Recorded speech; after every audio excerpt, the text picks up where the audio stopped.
দেশে মাঙ্কি পক্সের সংক্রমণ ঠেকাতে হযরত শাহজালাল আন্তর্জাতিক বিমানবন্দরে বিশেষ সতর্কতামূলক ব্যবস্থা গ্রহণ করা হয়েছে।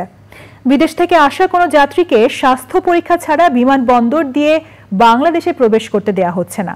বিস্তারিত জানাচ্ছেন চকর Malitha. 6000 mAh battery, one and only Power Master NextG N73। Africa মহাদেশের কয়েকটি দেশে ছড়িয়ে পড়া মাঙ্কি পক্স অন্য মহাদেশেও শনাক্ত হওয়ায় বিশ্বব্যাপী সতর্কতা জারি করেছে বিশ্ব স্বাস্থ্য সংস্থা। এর পরপরই সতর্কতামূলক ব্যবস্থা নেয় বাংলাদেশ।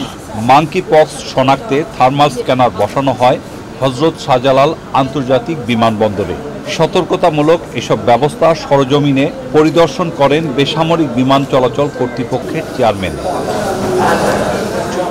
থার্মাল স্ক্যানারে পরীক্ষা করতে গিয়ে সাধারণ যাত্রীরা যেন ভোগান্তিতে না পড়েন সেদিকেও ব্যবস্থা নিতে নির্দেশ দেওয়া হয়েছে। আমাদের যে ডক্টরস আছে সে ব্যাপারে আমরা পর্যাপ্ত ব্যবস্থা গ্রহণ করেছি।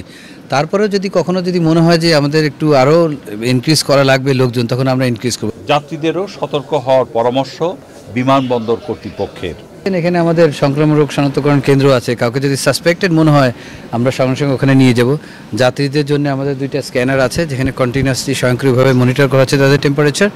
এইখানে দেখেন আমাদের ডক্টরস এনাকে বসে আছে, কন্টিনিউয়াস ওনারা দেখছে। তাদেরকে আমরা সতর্ক করছি যেন এটা আমাদের দেশে স্প্রেড না করে। তো এখানে স্প্রেড করার প্রথম জায়গা হচ্ছে এয়ারপোর্ট, কারণ সারা দুনিয়া থেকে লোকজন এসে এখানে আসছে। তবে হযরত শাহজালাল আন্তর্জাতিক বিমানবন্দরে এখন পর্যন্ত মাঙ্কি পক্স আক্রান্ত কোনো রোগী শনাক্ত হয়নি।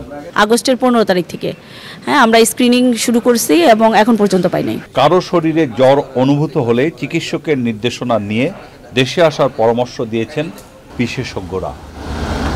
চকর মালিথা, চ্যানেল আই, ঢাকা।